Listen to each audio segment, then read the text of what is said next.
Welcome, everyone, to the latest episode of the Testing Room, where three of the gaming industry's best video game consultants who have never actually consulted on a video game bring you new topics each and every week. My God. As always, I'm Alex, aka the Godfather. I'm Christian, aka Pseudo45. I am Preston, aka Funkadelic Jedi. I only did it that way because you were giving me a face when I was going through it. Your eyes were getting big, like you were waiting. Well, no, I was making Preston and I were making the face at each other. It had nothing. Well, to do he's with like you. all down here. I'm like, I know. I was gonna do it. Kilroy over here. Not everything revolves around you, Alex. Wow, I That's don't sassy even know off the why I'm bat. here then today. Yeah, Yeah. I don't even need to be here. Go to Goodness. Japan already, Alex. Jeez. Man, Yeah, God, and then skip the Gundam Alex is so like, that you can I just wish. make me mad all over again. Yeah, I know. I don't know. Maybe that'll be my takeaway. Like my souvenir for you. I'll get you some Gundam keychain, but I'll have bought it like in Tokyo, like nowhere near Yokohama, right? Just be like, here you go. I got this for you. Here, can I tell you what I figured you would do? Sure. And feel free. It's okay if you still use this idea. It's okay. But this is the kind of level of planning that I would expect from myself, and so therefore I expect it from you. Is the video I would get is you on the train going right by the Yokohama stop, and then just videotaping it and being like, As he's going by. and then as it goes right by, Hey, I saw this is it. a bullet train. You see just vroom. I did see it, technically. That's true. I did see it. There you go. Hey, I take am it. very excited for that trip. I am very ready for it to come. I have not played. Why don't we just start with our weeks? I'll get to. Oh, wait. Well, I know we're gonna do Preston's Core. I know. Corners. I Jesus, did not every forget. fucking week. I did not forget this week. I was gonna say You almost did. I have not played anything at all because we are in that like pre-clean, get all your projects done before you go on vacation. Because my mom is actually staying at our house to watch the pets and stuff. Oh, yeah, that's right. So I've had like no time to do anything, and the stress level every day is slowly ramping up. And you're So, still like, working? Yeah. Yeah, and along with working, I had travel pop up next week for work. So like I am just very ready for vacation to be here. Oh, I bet. Oh, yeah. Yeah, I get that. Faux show. All right, Preston, what you got for us? I swear, if you make a big deal about it and say nothing, I could say nothing, but I do have a shout out. okay. There's this little indie game coming out that's going to give me hella points on the Fantasy League. A little game called Zelda Tears of the Kingdom. Indie game. Baby, I'm ready for it. Still, Wait, so far, wait, it's a so 97. hold on a second. 97! I'm going to be in are you- second place from like last almost, like a week ago. Are you? Yo, I'm gonna look right now. He is. But let's. I'm not last right now. How you were? But- you were like very last. He is. So you get 2 but- points for every point after 90, Yes. and it's at But- 97 right now. Because of all of your prior picks, if you look next to your score, your projected finishing total compared to everybody else's still does not put you It in still the says, most like, favorable second. position. His, It's his, not. pro- Yes, his it projected is. is projected is fifth. Your Oh, projected okay. is fifth. Well, No, We'll no, see. I'm wrong. Preston's projected points is first at 96. Wow. now Homeworld my, just my went for Homeworld a projected bit. I was looking because it shows us in a different order on the list than what we're on in like the top standings. So I'm actually projected fifth, though I'm currently first, which is funny. So Yeah. like here's the crazy thing. I have 62 Now, points. those point projections can be a little weird Oh, because yeah. they are based on hype level. So for Also- instance, like So one let's of them, let's address Preston's because this is funny, right? Because like mine.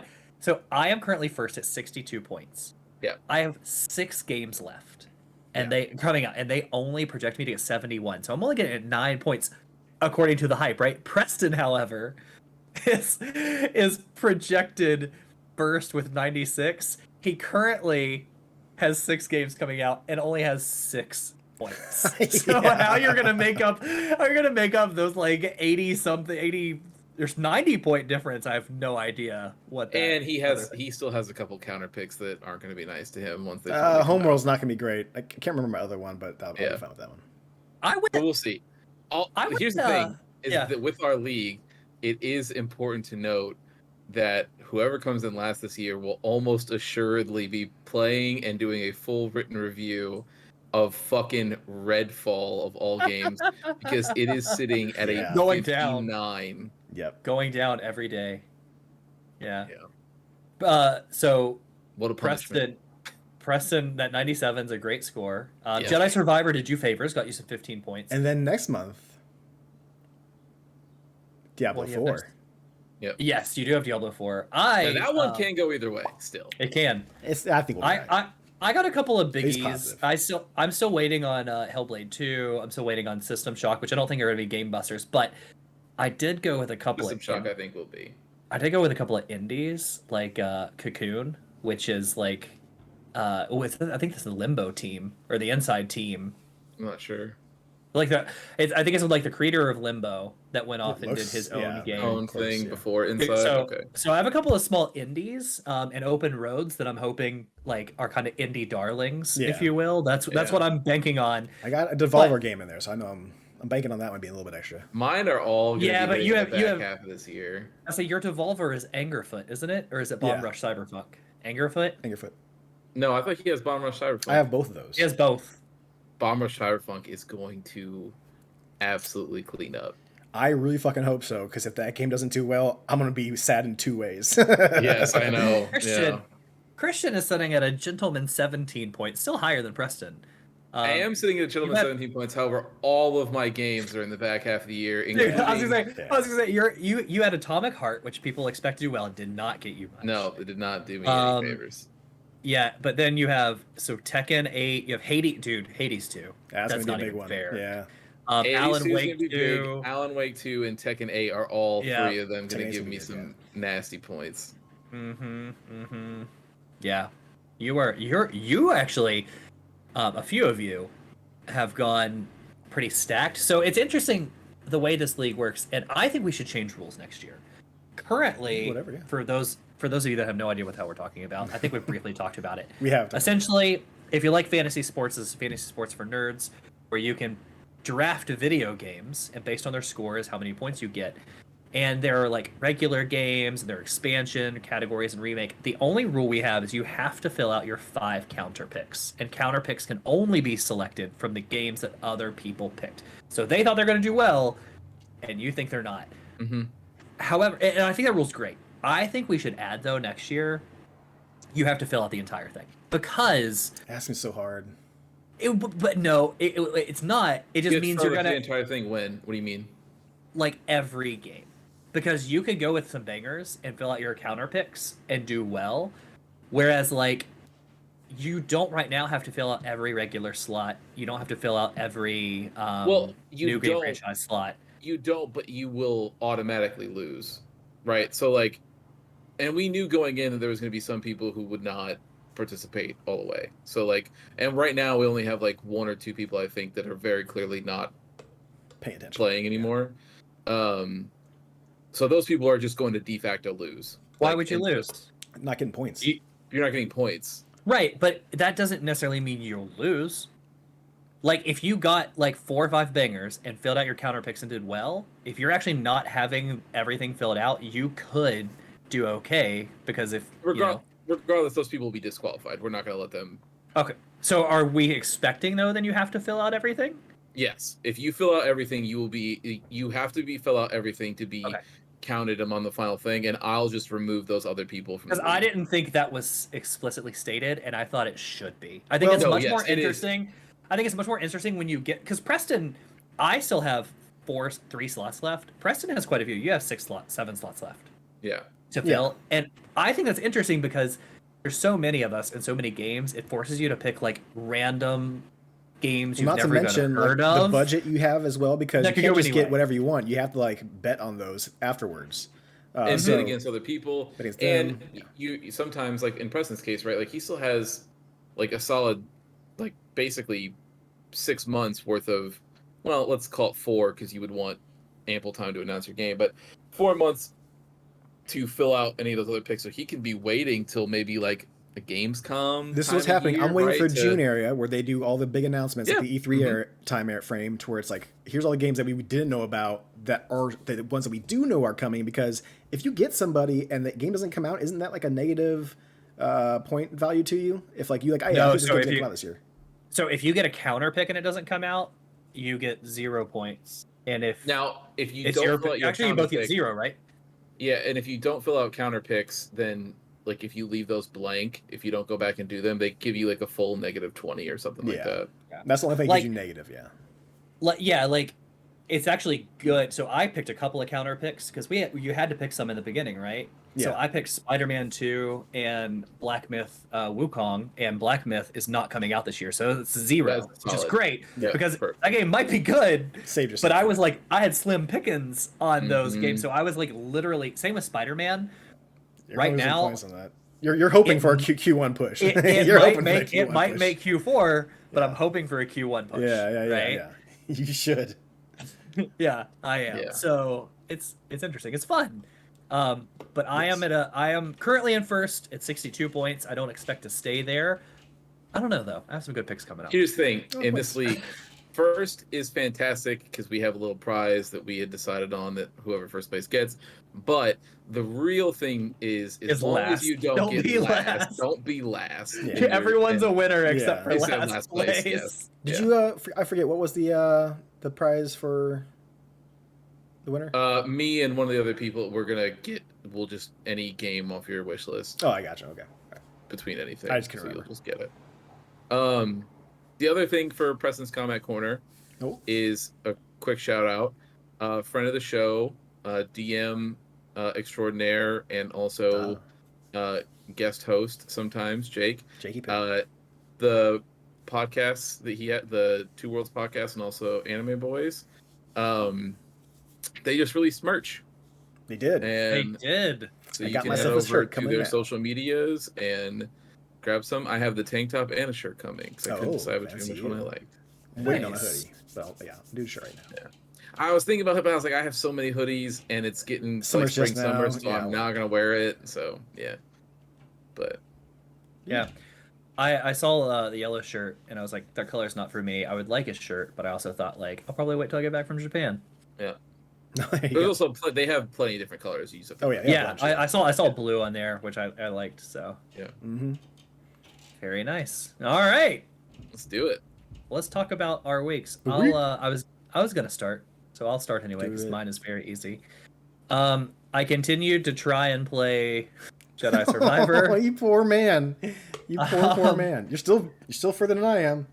I am, amazingly. I was actually still further than Travis too, also friend of the show, until he got essentially a backbone equivalent for his phone.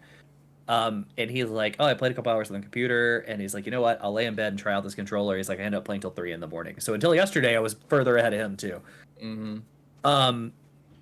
But yeah, so there's been again 2 or 3 days this week where it's like I wake up early, I have about an hour till like work actually starts and stuff kicks off, and I'll go try and play. And a couple days I got time in. I've run in some dope boss fights. I've had a lot of fun. Today, however, I woke my computer from sleep. The game froze like 2 seconds in and then crashed, and then I got to a crash loop where I verified files. I did an update. I updated Windows. I did everything, and one of those things allowed me to log in, and I played for about 20 minutes, and then it froze, and I go perfect because I have to log on to a call anyway. So I wasted the entire time that I had to even try and play anything this morning trying to fix issues, just in time for work to start. So I'll beat it one day. Just do this year. Install and reinstall. Hopefully. Do it tonight while you're sleeping. It's working right now. While he's sleeping? It's not. It crashed on you. But it always crashes. Like here's the thing. I don't know that a crash, like an uninstall and reinstall, would fix these stupid bugs if it's just randomly freezing for no reason. But I'm saying if you had it working for a little while and then it goes back to messing up after they released a new update, the only thing I'm saying is, what do you have to lose tonight while you're sleeping and not playing? Yeah, that's true. Because it'll just go while you're sleeping, and you're not going to touch it anyway. But the 2 minutes it takes Yeah. for him to do that, though, is time lost. I know. Yeah, it's time he'll never get back. Apparently. He's a busy man. I might do that tonight. Look, if it doesn't work tomorrow, then I have Tears of the Kingdom, and I'm never playing this game again. So You will just not. I'll Which watch will it, make on, it watch it soon. on YouTube. Which will make it really fun to talk about this game come Game of the Year time. No because shit. Preston will have it at 1. I'll have it at 0. Yeah, and the argument, and then I have to decide whether or not I will want to take Preston's side, or if maybe I just get too tired of the discussion and then take your side and let it win. The same as Completely out of spite. Yeah. Just out of spite for this past Who knows? year. Christian's like, I'm done with this argument. I'm going with Alex now. Amazing. Yeah. That's my week. That's your Well, week? I take that. Actually, I take that back. I lied. I did play another game. I dove into Dredge. Oh, you played some more Dredge. Yeah. Yeah, because we didn't talk about this in the podcast, so we talked about it while we were playing games the other day. It'll be. I think. Oh, Oh, yeah, you're right. Diablo. Yeah. Yeah. Dredge is fun. It's cute. I like it. It's very chill and easy. Little Until- spooky. It is a little spooky. It's fun to me. So like, you're a ship captain that some stuff has happened. You're in this in this. I don't want to call it a town. You're in this world the game is created for you, right? Because you never really story driven. You don't get off your boat. You just drive around. Yep. But What stuff do you get off your happens. boat for? You're a fisherman. That's true. Stuff seems to happen sometimes in the night, and I find the most fun in that game of how far can I push it, right? Because the game encourages you, like, hey man, Yes, it does. you should go to sleep. You should definitely rest up, enjoy your night, go to sleep, and then wake up and try again tomorrow. I'm like, nah, let's see how far we can push this without sleeping. So it's fun. That's what I you're like in, it. and they have a panic meter up top. Yeah. It shows like this eye that's moving around of you basically getting ready to experience some things. It's very well done. It is well done, and it's really fun. I like it. It's both like story driven nature, but also super casual in nature. Like they do a good job at balancing both of those things, and the art style is really fun. The only thing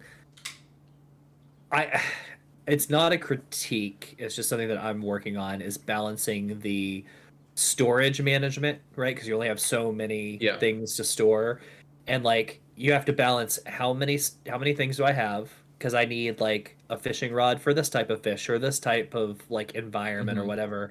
I need a flashlight just in case it gets dark. I need to provide some light, and I need like engines to give me speed. So it's balancing the limited space with like what can I catch and turn in for money. Yep. So yeah, it's good. I like it. Stuff. It's well done.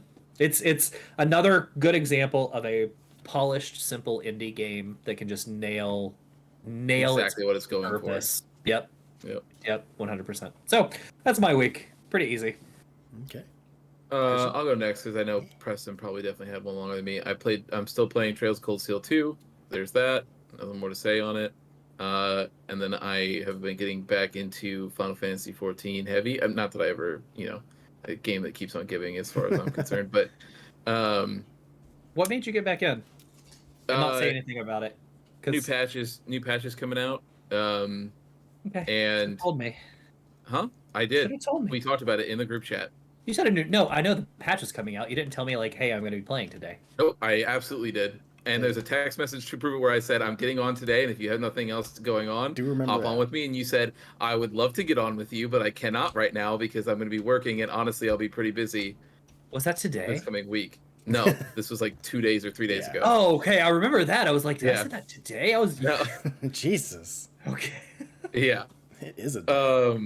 So before all of your lies and slander come out, let's just nip that right now. But anyways, and especially because I would love for you to be on, because much to my dismay, I tried the new Deep Dungeon, and I got to floor 30, and at which point the game says, cool, you've done all the story stuff here. Everything else after this is purely for challenge, so you don't need to do it. Unless you want the super sick, like, spectral battle tiger mount that you clearly want. And you because said it's clearly. Yeah. Clearly. And they go, that's great, but you have to go in with a fixed party, so you can't do it on your, like, through You can't do it through matchmaking. You have to get 4 people to do it with you. Because reasons. And then because it's a save slot, so the way that the slot works is it is those 4 people, like it is tied to that. So you have to do it with those. Now, well, then what's it matter if I'm on there? We don't even have 4 people. Well, so here's the thing: is that if I had you, then at least we could potentially carve out enough time to knock it out with 2 people in Party Finder and just recruit the other 2 spots and be done. Or if a certain Lalafell,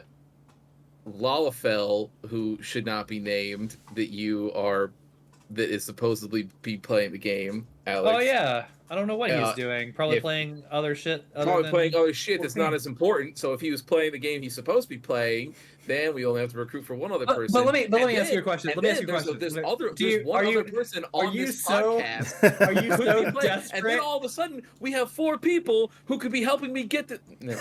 Remember, just not even realize what you just said. That's You're how desperate so I am to get this desperate. mount. That is You how want a yes. Lalafell in that party. We talked about making a party, essentially a group that said no Lalafells allowed. If we bought a house, we were going to put a sign on it that said no Lalafells allowed. Yep. And all of that can still happen after I get my He's still not allowed, but he's going to help me. I will have my Steam Deck with me while I travel this week. So if I have an evening, we can talk about it. Yeah, I'd be down to try. Yeah, because that'll be the morning for me of when I'd be able to play during work. So we might actually link up.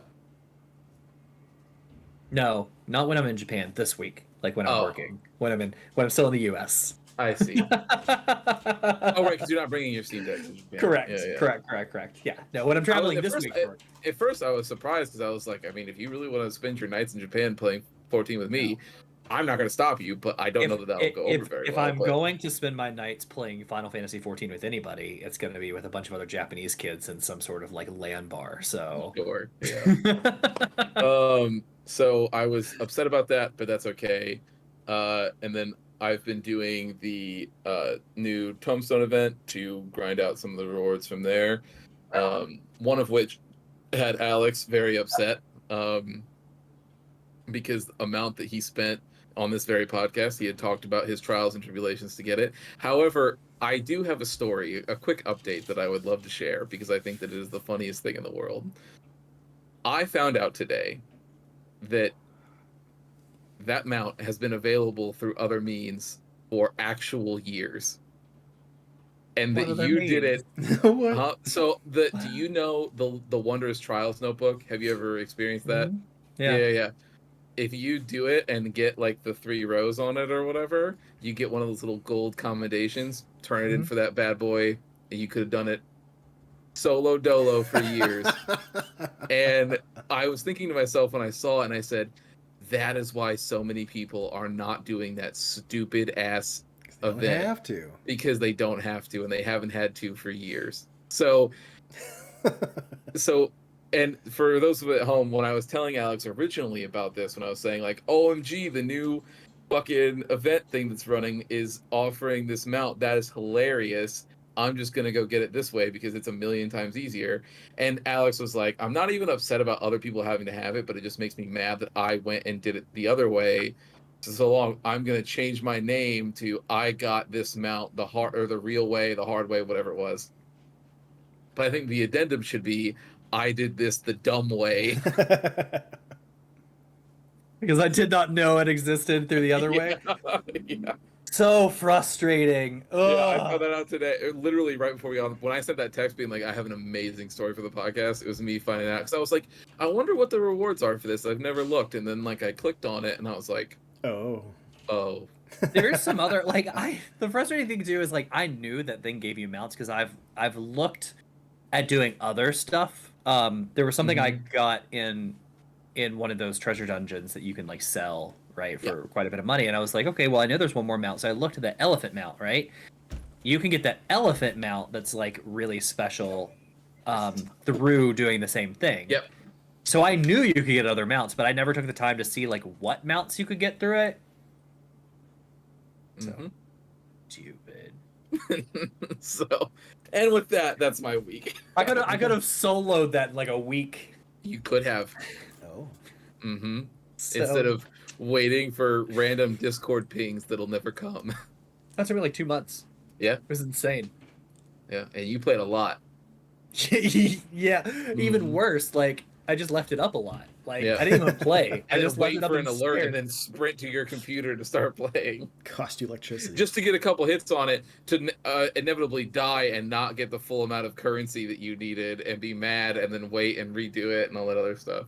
It was insane. I was 2 times that we beat it, I was the first to hit it.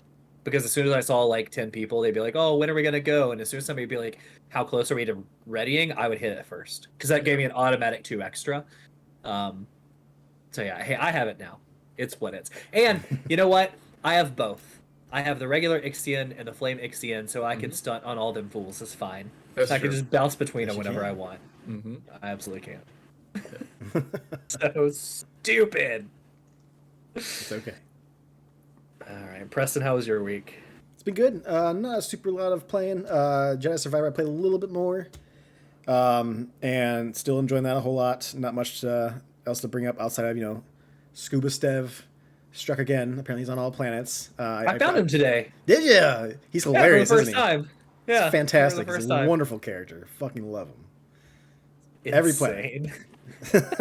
I'm like on some like weird planet. Like I was telling these guys, like I'm on some weird. I'm not weird planet. I'm on a planet, and like I go into this like crypt, and then all of a sudden I hear Scuba Stev in the back. I'm like, what the fuck is this vehicle doing up here? I hear Scuba Stev. I'm like, the fuck is he doing in here in this middle of this battle zone? Like in this back end of this crypt.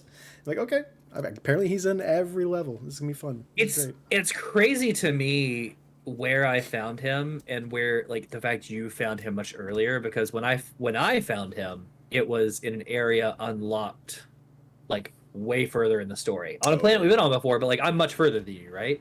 And when I found him, it was like, hey, he's like, he says something like, oh, do you know of anything for me or any jobs or whatever? I'm like, yeah, actually I think there's like a fish tank in Pyloon Saloon that you could use you or whatever. And he's like, oh, I'll check it out. So it's weird to me that like you saw him in that fish tank, but I just found him and sent him to that fish tank. I found him in the hub world first. That's where I found him too. That's where I recruited him, and then you find him elsewhere. He was not in the tank when I found him there. Okay, but I found him on the hub world. But did you? Again, in an area that's only unlocked much further in the story. Oh yeah, so sure, yeah. I don't know if it's random. I have no idea. Or if he can appear different places. Maybe I just missed it has to him be the near first water. time. I know that much. So odd. Yeah, it's fun. Yeah. Jedi Survivor, great, doing good. I would say that with giving myself time to get the whole like honeymoon syndrome out of it, it's still my top 5. I wouldn't say it's number 1. Still good, but with the issues I've been hearing with the PC, how bad that is, the fact that it is a sequel and it does new things, it is still that game. Don't lower it because a sequel. No, Yeah, It's a it's good game. If it's a good game, it's a good game. But man. Hi-Fi Rush came That's out an and Alex does type what's doing, move but where better. He uses that argument during Game of the Year. Don't do that.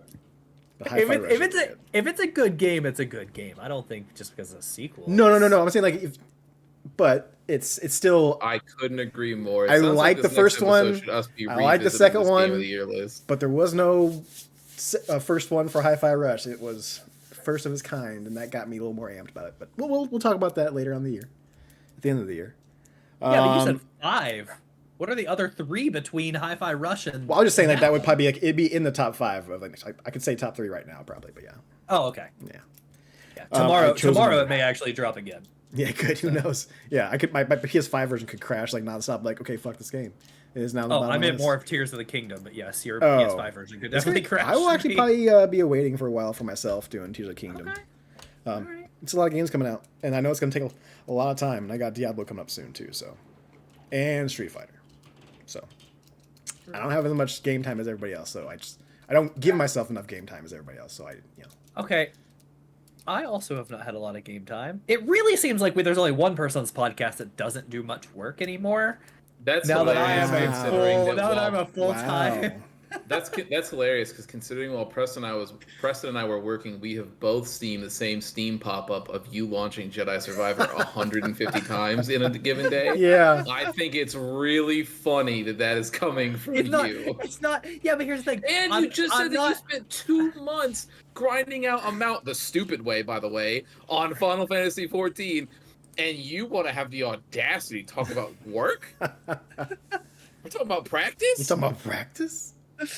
I'm fine with Preston actually coming at me about it, but you and I have the same job. I didn't even say anything. We have the same You job. came at me. You started this. You are not going to gaslight me into thinking this was my fault. No. I do.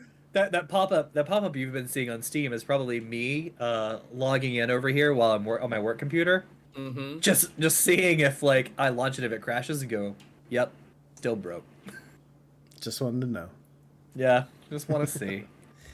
I've also been playing another Star Wars game. We did some Star Wars Dark Forces this past Wednesday. It got a little bit rough. I think we got through mission 5 just fine. Went through there, got some new weapons. It's a lot of fun. And then I get to mission 6, and the puzzles got really convoluted. I'm like, I don't know what the fuck to do. And I'm like, okay. I was going up and down this area. It's like you get 2 elevators. One's high security, one's not. And then like you gotta go up to find these codes and go down here to enter these codes in. And I'm saying like, what the fuck am I supposed to do? I'm going to all these rooms. I can't find anything else to do. I'm like, where am I supposed to fucking go? I can't find the guy I'm supposed to save because I can't figure out how to get to his room. I'm like, finally, towards the end of the stream, like, you know what, guys? Like, we're getting close to the end of the stream. Like, I'm getting really tired of this. And I'm sure, like, if anybody's watching this, like, you're probably tired of seeing me go through the same fucking areas over and over again. Because they don't even respawn enemies. So it's just boring. I'm like, I need to look this up right now. So I'm looking it up. You have to like stop the elevators at one point, and then there's like throw a grenade at like one wall, and you go through that wall to drop down in this one area, to drop down on top of the elevator as long as it's on the right level to go into another door, and then you better hope the other elevator is on a proper level. Never told this at any point in the game, period, of like you have to navigate this way. You should probably find a different way in because it's a high security Imperial prison, but good luck, Chuck. And I'm like, this is so mundane, but I figured it out through, the good graces of the internet. And then after I figure out where I need to go, get past the elevators, I guess there's this last little part of the game to where they want you to fucking platform in this. Like, I don't know if you've seen me play this, but you slide around like fucking crazy. They wanted like, you the to floor's made platform of when ice. I was watching you last time too. And this is one is even worse because it's like you got like a compactor in the middle, and then you got like 2 different levels going like this. You have to start off in one and try to jump over to the other one while that one's going up and down the middle too. I couldn't, for the life of me, get far enough across to hit the other one over and over and over and over again. You should find if there's like a like a layer that you can do that's like the Preston Rage-O-meter. And then just like the more I try, it goes up a little drag it blip. up Goes up as blip, yeah. blip. Mm-hmm. Oh yeah, no. By the end of that, I did not finish that platforming area. I gave up that night. I'm like, you know what? We're done. We're not doing this anymore. I'm doing this for 2 hours. It's not fun. I'm gonna go watch Ted Lasso and feel good about myself, and that's what we're gonna do. And I just let myself die under the crushing blows of that sewage area. I'm like, this is it. This is how we're gonna go. Cause fuck this game, and I'm getting pissed off. So it's time for the sequel. We're moving on. I'm going to try to get past it. If not, there is a password for level skip. So if we need to, we can. I told myself, God mode anything I need just to get past this shit because it's an old game. Can't even look up with the mouse. It's if we want to skip something, we can skip something. All right, That's fair. Get further in the game. I'm not against it. You shouldn't be. So yeah, that was mostly fun last Wednesday, and then outside of that, doing the usual snaps. We're almost at platinum. We're at, I think, level 48 right now in the rankings, and we are searching for Sarah right now. Cera. Searching for Sarah streams. Searching for Sarah, and we need her because she takes everything down in my hand down 1 cost. So that means I can get there's a really good deck out there we can use her for. And not to mention, I can use her with my Galactus deck. So I'm searching for that one because that's apparently the deck that doesn't get fucked by the meta as much, or it's been pretty solid throughout the metas. So I'm gonna try to get that one to kind of get my rank up a little bit more. But right now I'm sticking with my Hit Monkey and my Destroy deck. They're working really well. They just buffed up Venom, which is really nice. And I may have joined a Discord that might be about tournaments And I'm not committing to anything. I'm not going to do anything about it. You've leveled up. I know. If it wasn't bad enough that I was watching like Preston has YouTube and evolved listening to his podcasts. He's not his final form, but he's Yeah. evolved to his second form. If I had time, I would This do all those tournaments they want to do, but like, yeah. This is his Final Fantasy 14. Yep. Oh, There is just no two ways about it. May have dropped $10 on some collector's tokens the other day because it was Token bet you Tuesday, did. and I And really you want to didn't even get say that. anything to us, which means you hid it because you're shamed. I mean, I'm not gonna parade around. I dropped $10 on fucking Snap. Oh, I'll tell you about it later. But this is unique $10 because it's not the same $10 you use to buy the Battle Pass. Battle Pass. Or the same $10 you used buy some gold to get some more tokens at a different sale I had earlier this week. Doesn't matter. No one's counting. I was telling you guys. Sounds like you're counting for sure. Yeah, I spent too much fucking money on this game. Hey, let yourself be happy, man. No, I will, but there's a limit. There's a sane limit for something you don't get paid to play. I was listening to the podcast. I listened to the episode to where they talked about how much they spent, and the thing was that he kept on mentioning, "Don't forget, this is also a tax write-off because it's my job," and he gets plenty of money going through YouTube videos, at least. I don't know if I agree. I Twitch. feel like it's okay if you're enjoying the game and you're having fun with it, and then it's okay to spend money. Like make yourself. Well, like, for something yes, of course, but like the $100 a month for 6 years, 7. But that guy that doesn't count. That doesn't count like the little. I've bought cosmetics. We've bought vehicles. Sure. Been there before. Sure. But same with Monster. We spent money on Monster Hunter. The guy can. Won't stop. The guy drops $100 on that collector variant card, and that's a tax write-off for him. So that's it's a little less of a dent than it is for somebody dropping $100 just for a variant card that doesn't get paid to play that game. Essentially, yeah, like that fool you just like smacked it around with your deck. I was telling these guys, I just was playing, and I saw like all of a sudden like the logo pops up with like him on there, and like, ew, like, I could not keep myself from being like, that's fucking gross. But then again, he could be getting paid to play the game. Who knows? But yeah, I think he said he spent $3,500, and he has all the cards in the game. I think that was his like, and the game only actually came out like November, December. Yeah. 3,500 is actually pretty reasonable. Yeah, they're saying it's around like $3,000 compared to Diablo. If you want all the cards like right now, give me money. Like it's around $3,000, I think.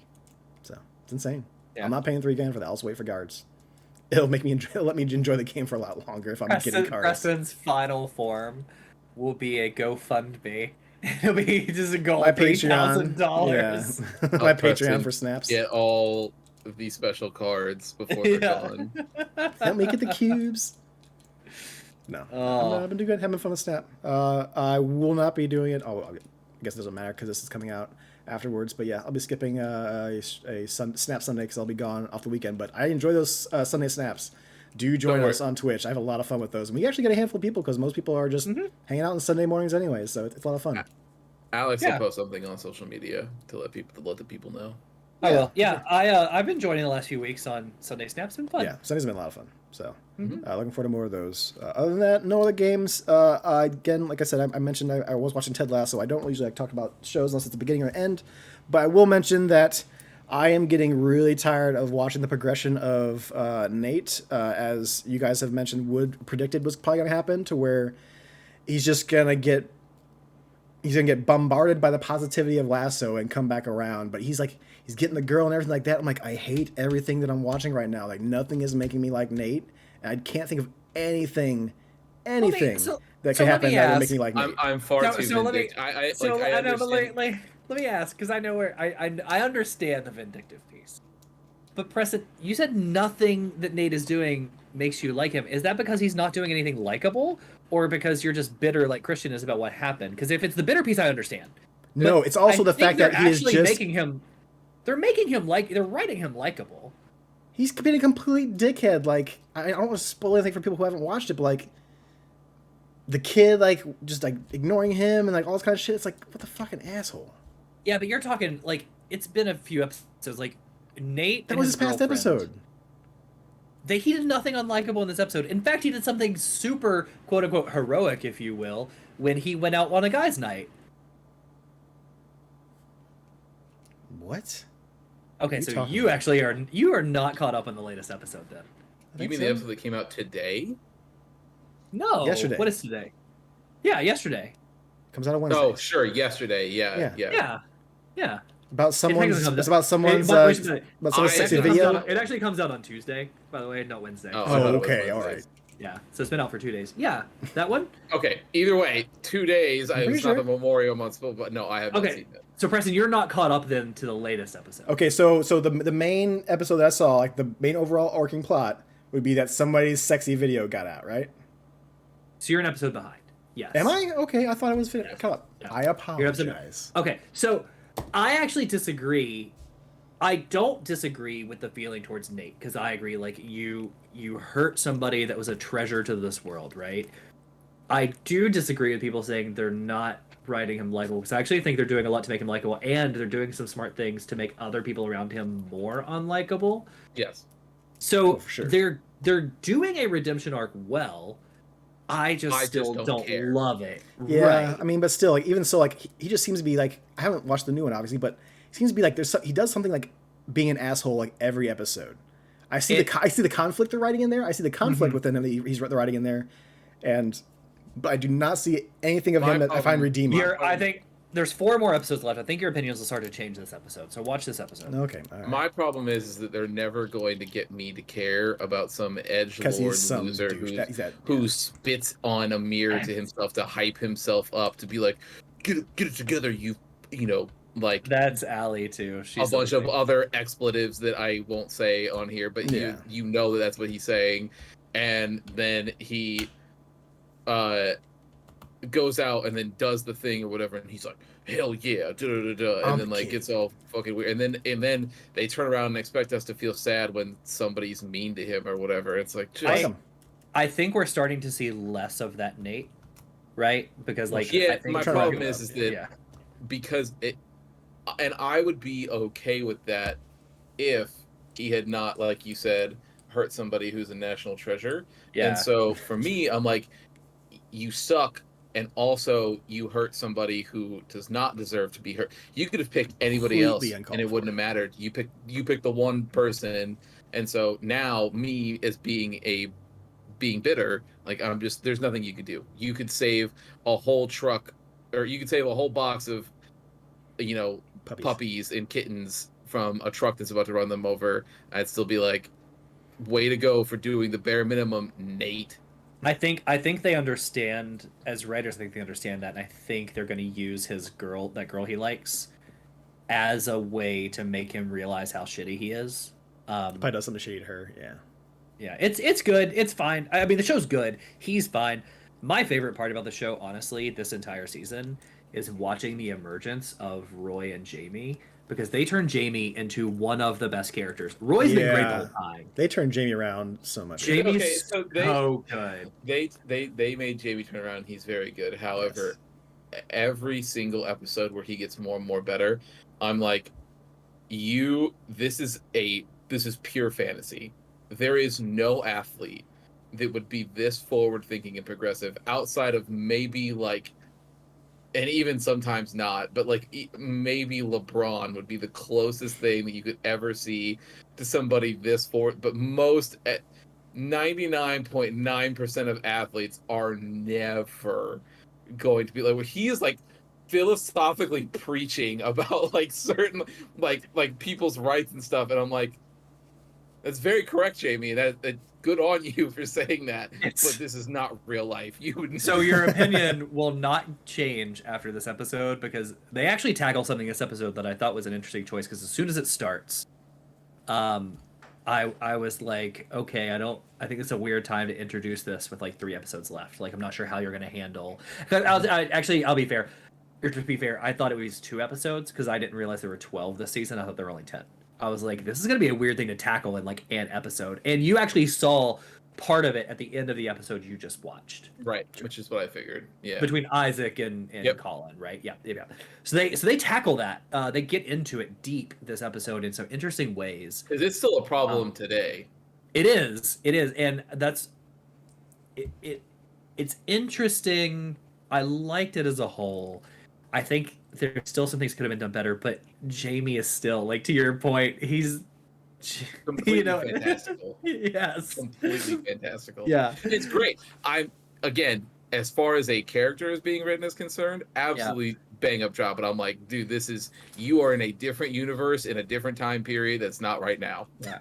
But I would love to see if Ted and Beard leave at the end of the season, even if Nate comes back, whatever. I would love to see the show carry on literally with the team led by Roy and Jamie. Oh, for sure. Like those two together are so funny, and they actually let Roy interact a little bit more with some of the other people, like the owner and some other stuff. Rebecca in this episode, and Roy is just so good with everybody. He's a great actor just in general. Oh yeah. But it's fun to watch. Yeah. Anyway, so good. So, all right. Anything else, Preston? What else you do? Nothing. That's it. Didn't do a damn thing. Not a damn thing. All right. Well, together we did something. Yeah. So, first, as a little cleanup, because we forgot to talk about it last episode. Yep.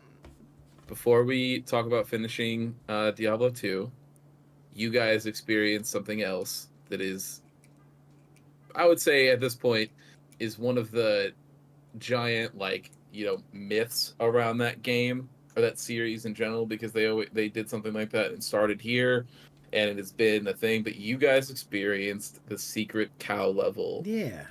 In Diablo. It actually started in 2. It wasn't a 1 thing. Yeah, it started in 2. So, do we know why or how that came about? It was just a fun, an Easter egg the devs put in. Okay, so somebody just thought, hey, this would be funny if using. So, we have the Herodric cube, where you can take things and put it in this cube, and essentially kind of meld stuff together, right? It's actually how we progressed in one of the story beats earlier in the series. But that sticks around with you in your inventory. So as you continue to play this game, if you want, you can just throw stuff in it and see what happens and see what you get out. But somebody thought it would be funny to create a level, a cow level. Nobody knew about it, and then other people just throwing random crap in there finally found the right combination that opened up a portal to a level with killer cows. That is pretty... Yeah, so this is actually what happened. Killer cows. So this is the full story. I was correct. So in Diablo 1, there was a rumor that was started up about a secret cow level. And so, but there was not one in the game. And so it was created for Diablo 2. However, when people would ask them, like, hey, is there going to be... And Blizzard would always say there is no cow level. Like, it doesn't exist. And even today, if you ask Blizzard, like, hey, I'm looking to get it, like, I want to figure out... just if an interviewer today still would be asking about the cow level, their company response is still, to this day, there's no cow level. It's not there. Okay. Yep. Fair enough. So it's just a bit. It's just a bit that they've always. So then, do you wonder if it actually does exist in Diablo 1, and to this day, no one's ever found it? No, because the game has been ripped apart by the code, source code. It's not there. As far as you know, people used to say that about CDs, right? But if you played a CD from the beginning and hit the back button and then held the rewind, you could find secret tracks. So. That is not how video games work. You don't know. What about the Easter eggs on things like the Lord of the Rings DVDs? Those have just always been there, and it just took people a little while to figure it out. Just saying. You never know. This could exist. Still could exist in a game. Still not. You have no idea. There's currently no way to prove it. But there super is, though. There's not. It's called a code.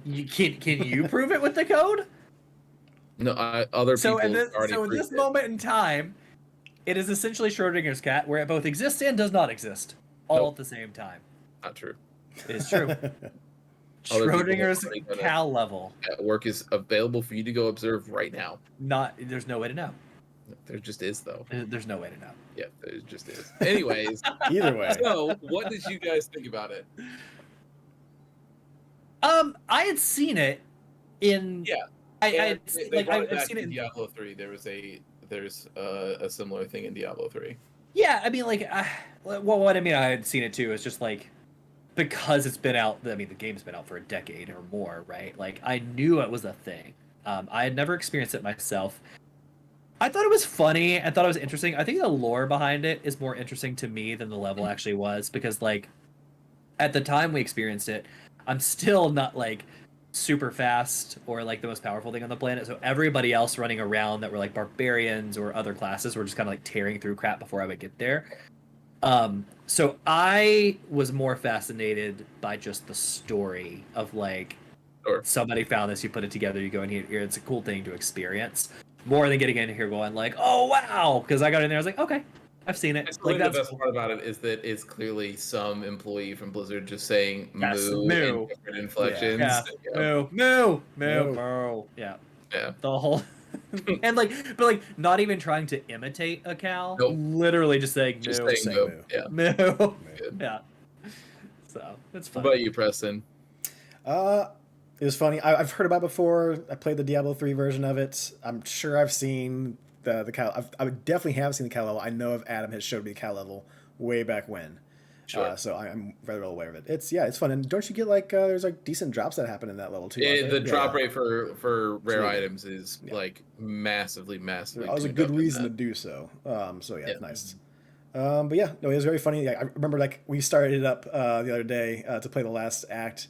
And Christian's like, you know what we forgot? I'm like, yeah, the cow level, because I had the video footage for it and we never talked about it. I'm like, whoa, this is going to be holding on to this piece of footage for a little bit. Okay, all right.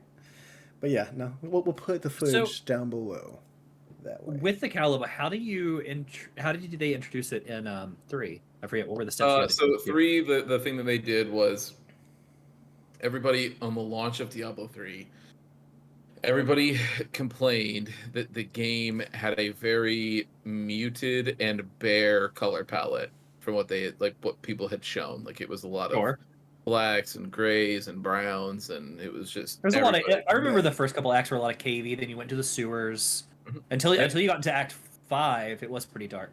And so everybody, what they had said is they were like, well, don't worry. There's plenty of color everywhere. It's, we've got all these pinks and blues and all these other things. And everybody was like, okay. And then you go to the secret cow level in 3, and it's this giant, very like cutesy, like there's like sunshine and rainbows and these little clouds that have smiley faces on them, and all of them are like little, like it's like very My Little Pony-esque as far as like how bright and colorful it is. And so that was their little bit that they did for Diablo 3. Actually, from what I recall, I liked the look of Diablo 3. I liked the dark castles and the sewers. No, does it not? No. Okay. Like graphically, like it. They pull that like odd like polygonal look that like World of Warcraft had or something like that, and they kind of put it down. Yeah. No, I see. I pulled up the cow level here, and you're right. It does. It looks very World of Warcrafty. Yeah, and the lines aren't as clean anymore. Like it's like very. Not saying that they would have ever had to go back and update it, but maybe. But they did already. They did. With the next gen consoles, they updated it a little bit, but like they don't do go a remaster on it like they did with Resurrected. Yeah. Whereas like it's wild because if you go and play that and then go back to Diablo 2, especially the Resurrected edition, looks miles better than Diablo 3. It's crazy how much better Resurrected looks than Diablo 3. Oh yeah. So in the cow level of Diablo 3, there's actually unicorns. Mm-hmm. Yep.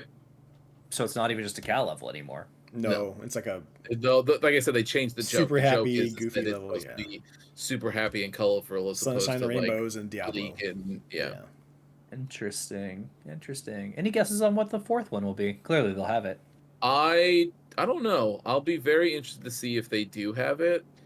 They'll have Pop-Tart cats fighting I think rainbows. what they'll do instead is have weird world bosses that don't make sense, as opposed to like a zone for you to go to. Okay. Like I bet you what they'll end up doing is like, some giant like unicorn or like Or a cow or giant something. Like, you know what I mean? bipedal Like cow, some yeah. giant enemy world Mhm. boss that people will fight instead, and they'll be like limited time, come, you know, Fight and they'll Goofy probably Cow. do it. They'll time it with like April Fool's jokes or whatever is what I bet they'll do as opposed to a whole zone. I don't like. I like the idea of 2 than 3. Like 3, it just says because I don't. I hadn't gone there in 3. At least if I did, I don't remember. But it says you just went there by walking around Tristram, like down a road towards Tristram until you ran into a ghost cow. Yep. Right. I don't like that as much as I like that in Putting it together. 2. Yeah. You would have put something together, which means it would have been found completely organically and by accident. Like you may have found this organically too. You're walking around going, a ghost cow, what in the world? But like that's a different experience I than mean, throwing some stuff in a box and man. popping it out and a portal opening up and you go, what did I just do? I think you can just sum that up by saying exactly what you said, where it's just a different experience. I think old Blizzard stuff is just straight up a different experience than new Blizzard stuff. And by new, I mean like even is back before Diablo 3 launch, when all those original people started to leave and do their own thing, and Blizzard started to change. It's just, I mean, like, look at where they're at now. Like, it's not even the same company. They don't even make the same kind of games anymore. Like, I don't know what. I don't know. I mean, they kind of make the same games just over and over again. They make the same games as in they have the same name, but the games are not of the same build or quality. Yeah. So, interesting. Yeah. Okay. I'm still looking forward to Diablo 4. Yeah. It looks good. You guys gonna play that stress test this weekend? I'm going We'll to. see. We'll see. We have a concert on Sunday, a soccer game on Saturday, and then somewhere in there we have to finish Yeah, getting I'll be out of ready. town. I'm going to because I got to figure out. I want to mess around with other classes to figure out what I want to do. Because Preston, you're pretty married to Druid, right? Not necessarily. No, it was just what I played with. Yeah, I'm not married to it Okay. at all. Yeah, I'm not married to a class yet. So then I might mess around with I'm pretty those. Then liquid. Alex, you're definitely going to do Necromancer. You said, right? I think so. I think I'm going to keep it easy and just roll with something I've had fun playing that was a little different for me and just carry it into 4. Yep. I'm so mad that there's not a. They did the same thing to me in Diablo 3, so I'm used to it. But like 2 launched with Paladin, 3 didn't get a Paladin equivalent until the Reapers of Souls expansion, and so I'm sure 4 will be somewhat similar, but it's just irritating. I'm I mean, surprised you're not don't gonna you go have a- sorcerer. Or Sorceress. Barbarian.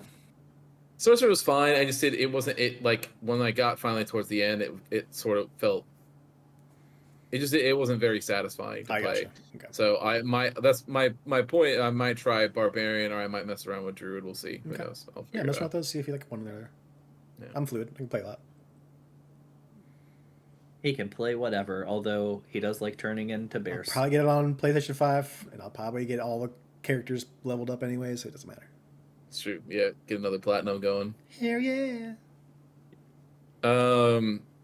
Okay, so that was the Cal level discussions. We did that. Yeah. So we are here finally. We finished the game. Yes. We are on the final act. So as we DLC. open up, like we had talked about the previous episode, where we had finished the episode, Bale was in the middle of starting his invasion into Mount Ariet. He let one of the elders, he gave him the business out on the front steps. Did. And we pick up right at the middle of the town. That is at the base of the mountain. So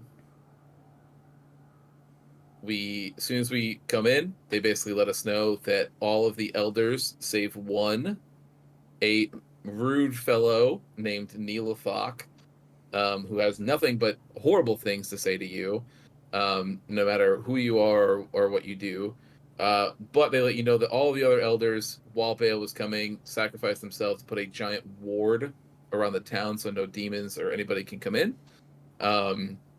So they're safe for now. However, they know he's heading to the top of the mountain, and it is time to stop him. So from right then, we start out, and we go to basically get the town ready to go, and also get ready to stop this invasion. So we at first stop the Shank the Overseer is the first quest, where he is launching a siege with a bunch of demon catapults that are shooting things at the town.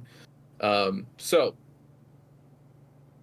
first part of the act, town, the people that we talk to around there, and that first quest after we take him down.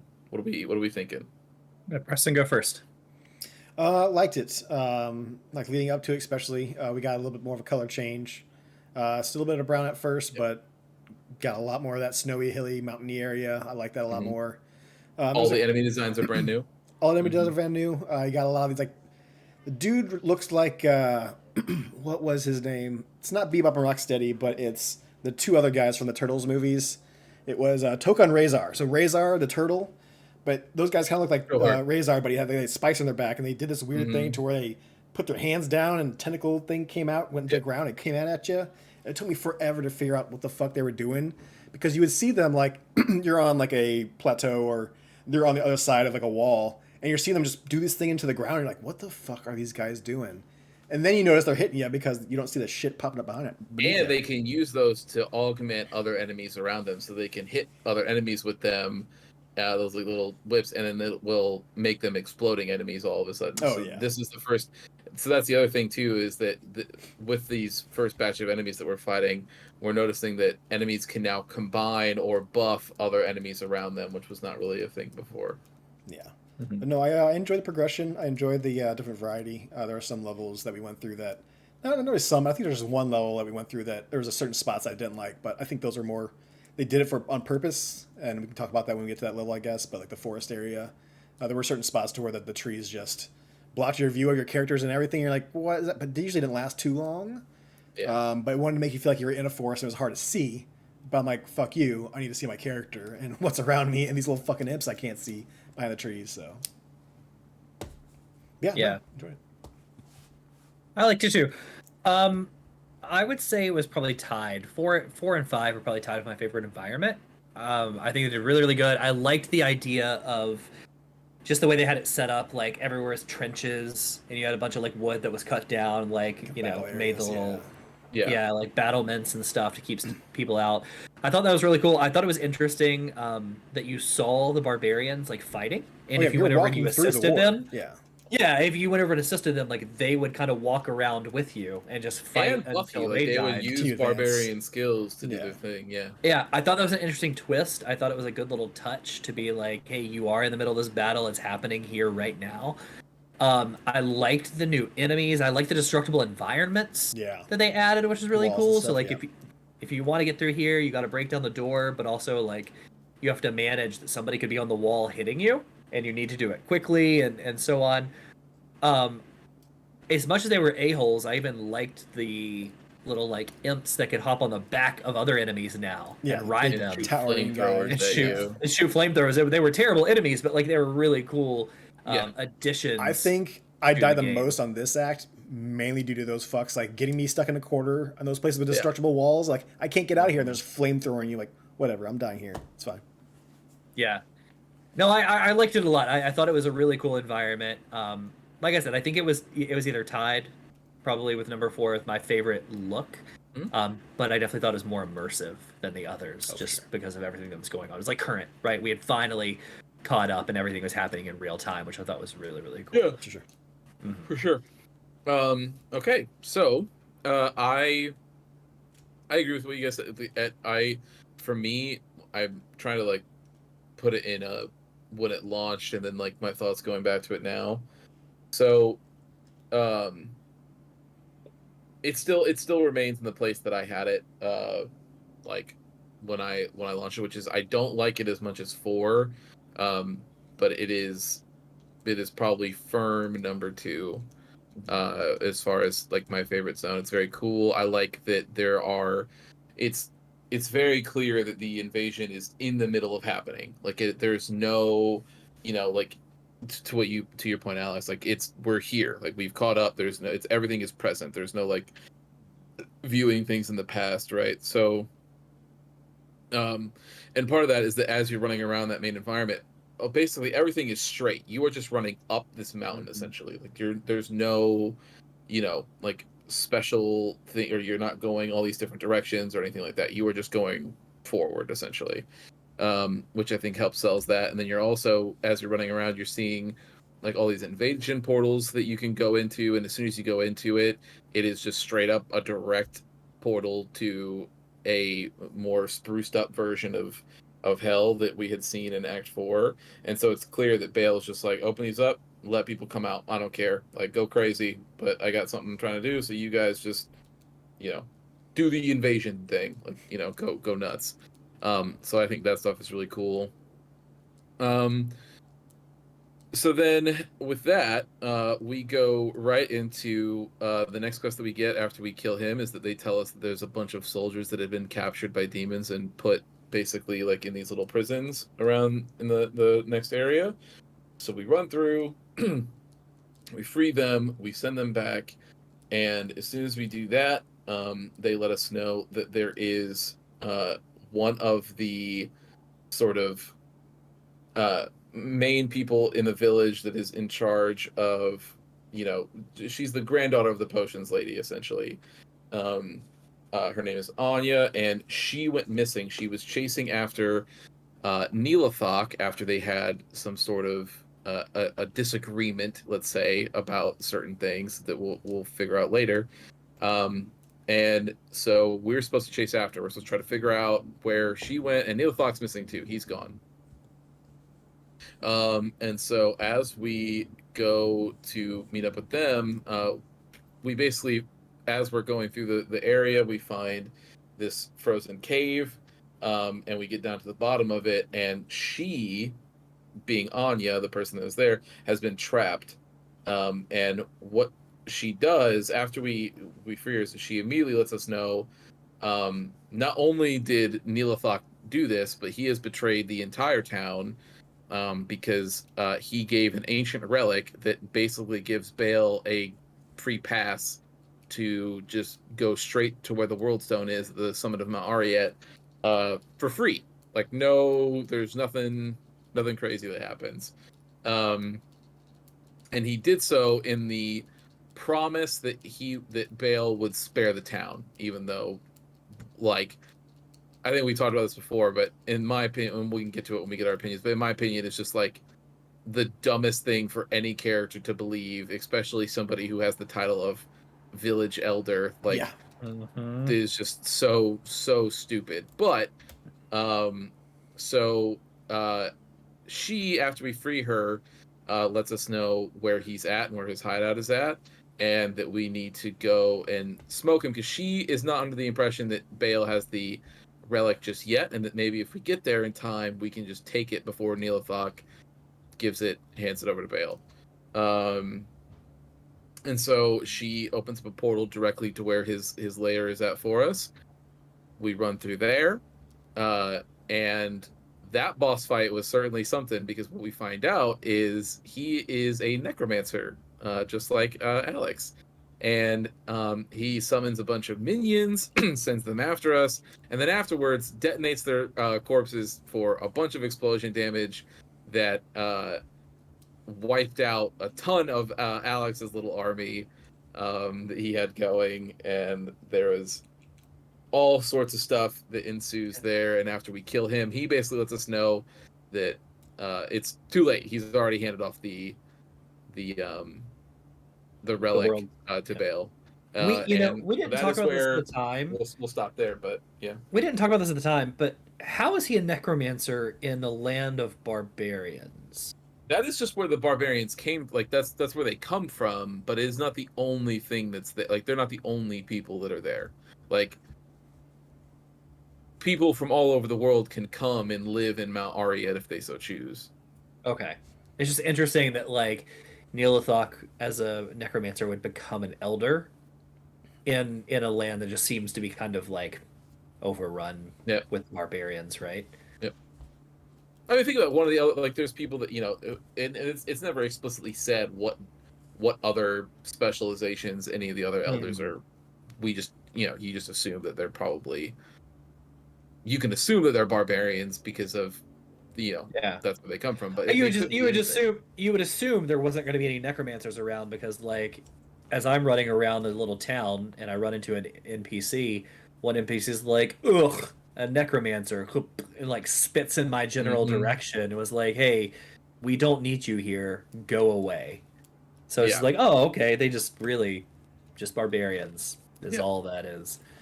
Um, Up to that point, I continue to like the game. Like I like the environment. We saw some ice caves, some other stuff. I thought it was a good little um, twist on everything up there. But I still enjoy the story. Like I still think I think it still holds true from Act 4.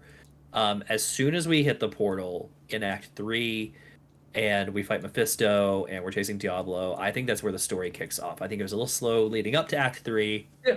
But once you end it, and now, like all the story beats start to hit really, really well. Even that Neolithok one, the turn and like in the previous act and stuff with the little mini bosses. Like I think that was all.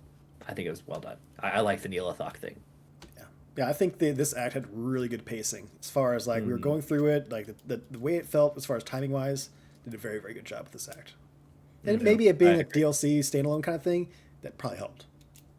Yeah, I mean they can spend that whole year that they spent doing working on those it 3 quests or 6 quests. Yeah, just working on that act. Yeah, and I think that there's a general overall feeling that I think when you start playing it, there's just a little. It's like everything else that you've just played, but with just an extra, like with just a little bit extra. You know, like they just had a little bit extra time to spend on the details. Yeah, yeah, I agree. I think. For me, I think I would agree most of the way. I would say that for me, I think the story kicks off at the end of Act 2. I think Act 1 is very much a setup and like a world building kind of thing, and most of 2 is like that as well.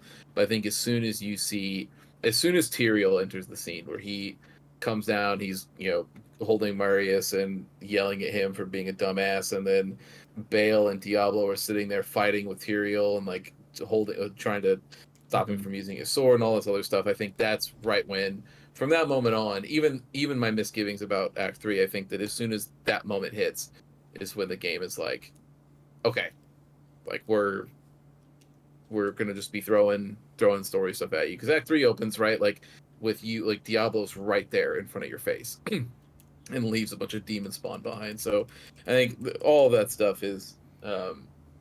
I would say it's actually, but in general, I still agree with you. Yeah, like it that's when it kicks off in the later acts for sure. Yeah.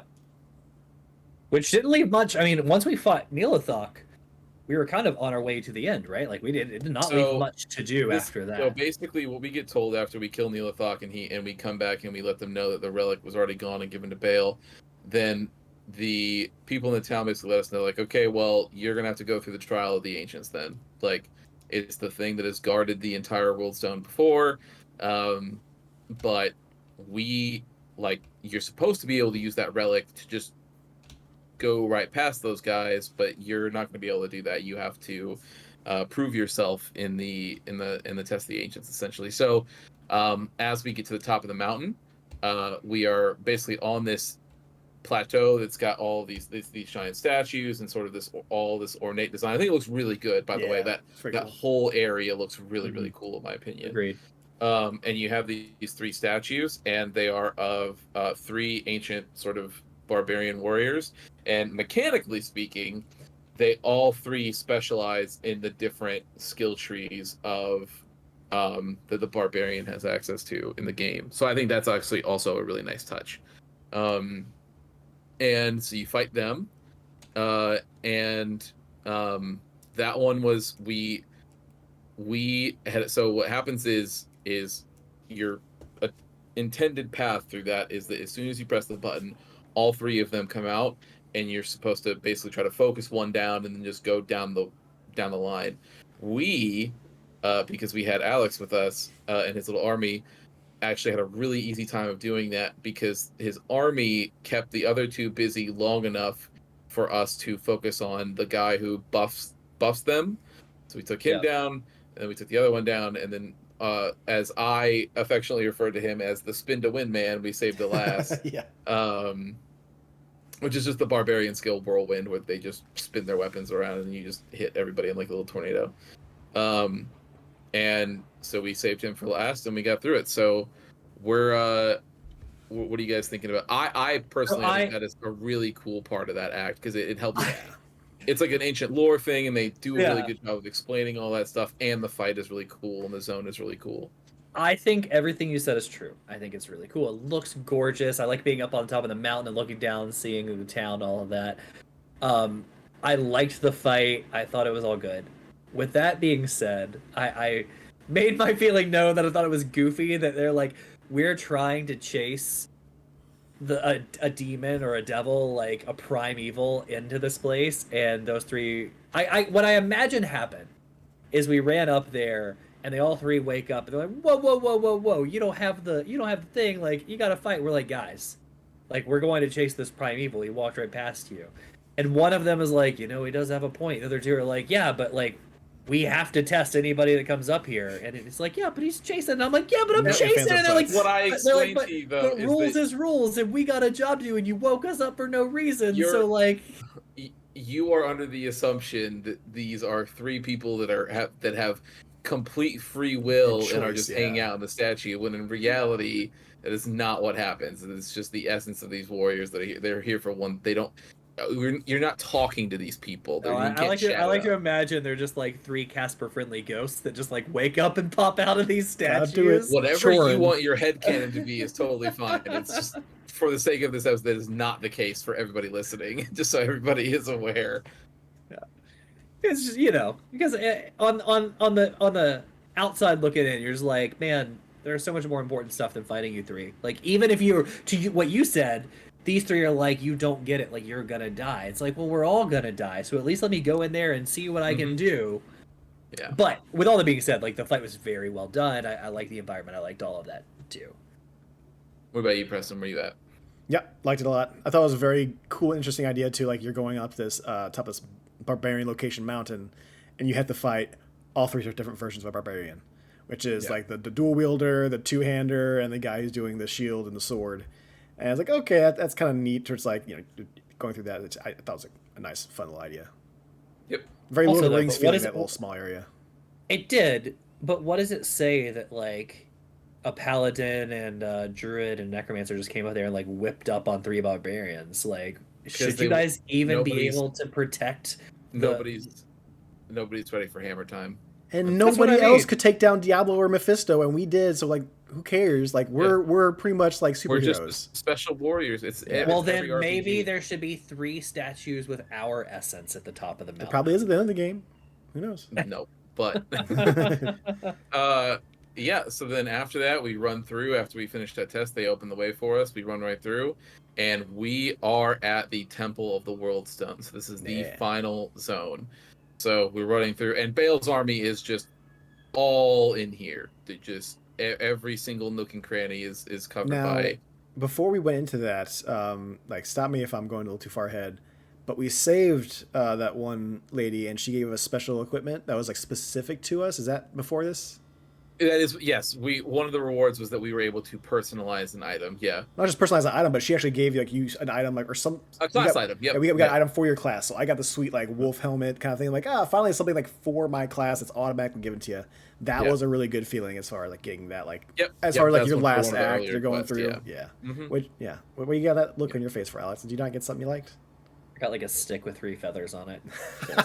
It's a U wand, which is what they use. So I don't know. He didn't look cool. Yeah. I can't see it when I'm fighting. It was fine. But so we're in the World Stone Temple. We're fighting all these people. We're getting to the end, and then at the very end, we see World Stone Chamber. Very cool. We go in, and as we roll through that area, we're running straight up, and who is waiting for us in front of the entrance to the World Stone but Mr. Spider-Man himself, and Bale. And I told you guys going into this, there's going to be a very interesting fight where there's a lot of minions and all these other things we had to focus down. So what he ends up doing is summoning the elite enemies basically from every single act, including his own special destruction beasts that you had not seen before this up until at the very end there. But there's 5 waves for 5 acts, right? So Act 1, the fallen enemies with the little shaman that can res them, they're the first ones. In the second one is a bunch of the snake zombies. The third one is actually the council member, so he summons the old, like, that boss that we fought, the Zagreum council members. 4 is a bunch of Diablo's lackeys, the destruction, or the terror ones, and then 5 is the destruction beasts, because Baal is the Lord of Destruction. So we fight them, and after we fight all 5 waves of those, Baal says, "Well, that's cool, anyways," and then just goes right through the entrance to the portal there. And so we chase after him, and then we are in the Worldstone Chamber itself. And in the background is the Worldstone, which is like, it's, 500 times the size of the last stone that we saw, which would have been just, the demons, like soul stones. Like, it's huge. It takes up like the whole back half of your screen, essentially, is how big it is. But that is where the fight with Baal starts. Tons of different mechanics that happen in that fight, which I think even I had said something ahead of time where this is going to be the first boss that, one, it's going to take a little, like, we're going to be working on him for a little bit. But then 2, he has a bunch of, like, he has certain moves that he'll do, like, you have to dodge and get out of the way for certain things, like, so there's all that. But we finally take him down. And so before we talk about what happens at the tail end, where are you guys at for that little final chunk? I really enjoyed that fight for what I got to see of it. And the reason I say that is because I died so many times. Yeah, a lot of death. Which is normal, by the way. It's okay. Yeah. That's why you open up portals and you have a safe Yeah. way for you to get in and out to get your stuff and keep wearing them down. Like, his character model was great, and I think Yeah. Preston even called it out. Like, they really wanted you to enjoy it with the where they placed him on top of that, like, That's pillar and what I was setting stuff gonna talk down. about, Like, yeah. it looked great for as long as I got to see it till he cast down fire on me and one shot me. So, yeah. Anyway. No, I loved it. I thought, like Alex said, the call out that I had was, I thought it was really interesting because we had a lot of issues with the smaller bosses. Of we couldn't really see him because Alex's fucking army's crowding him. I got my fireballs happening and just hammers being thrown around. Like, there's massive chaos happening on the screen to take down the bosses. But with this one, we're fighting those waves of enemies, and he is just fucking sitting up there on his, like, little pedestal, just, like, raining shit down, whatever he needs to do. And you got to actually see him. To be fair, he's pretty big, like Diablo. He's a much bigger boy than most of those bosses that we faced. But it's nice having him or them being put off in their own, like, section that you could just actually see without the crowds of all the effects and enemies and, like, minions and stuff. So I thought that was a really cool idea to have him there so you can actually soak in what he looks like and what he's doing and his animations. You're not getting it lost in the mix. So I thought that was a really cool idea to do for this boss. Yeah, I agree. It was well done. Yeah, Super. Yeah, cool. I think he's great. I have no. I think it's probably He my still favorite holds up of for the me. whole game. Well, again, I know yeah. he's your favorite for sure. Yeah. He's Again, the best. like I said, like, and Christian mentioned, like, this DLC just has, like, a little extra flavor to it because of the fact that they were able to focus on just doing this act, wrap everything around this rather than through 4 different acts altogether. This one got its own special love. Yeah, and I sure. think It shows. I really love it feels like, especially for his boss fight in the first phase of it anyway, it felt like a greatest hits of what you had done so far, especially in my brain. I think it still works going just in order, but in my memory, going back when you play a year later, some of those enemies, like, you had your save file ready when they had finally announced Lord of Destruction. You're like, okay, I'm good. Like, I've got prime gear, I've got everything I need to go through. Like, I don't need to, so I'm just gonna save it, right? Like, I'm not gonna, I don't need to do 100 more runs to basically get nothing because I have the best whatever that's available right now. And so it had been a while since you had seen some of those enemies, right? So going back and like seeing the elites that he summons to come and fight during that first phase is really cool. I think it's just like, oh, I remember these guys, or I remember this, or these guys, or oh, these guys, like, all sorts of, the roller coaster that ends up happening when you go through this. So I still think that works. And then obviously, I really just like the spectacle of that last phase. Like, the World Stone area being in the background and seeing like it floating and sort of rotating as you're sitting there and you're fighting and doing this other stuff, I think still absolutely works and sells the thing that they're trying to do, right? Oh yeah. Yeah. It's huge. Yeah. So then on top of that, as soon as we kill him, we see a bunch of his essence, basically, which is all these different like spirits, like of his face, essentially, and they all just shoot over towards the World Stone. And after we kill him, Tyrael comes down and basically is like, "Hey, man,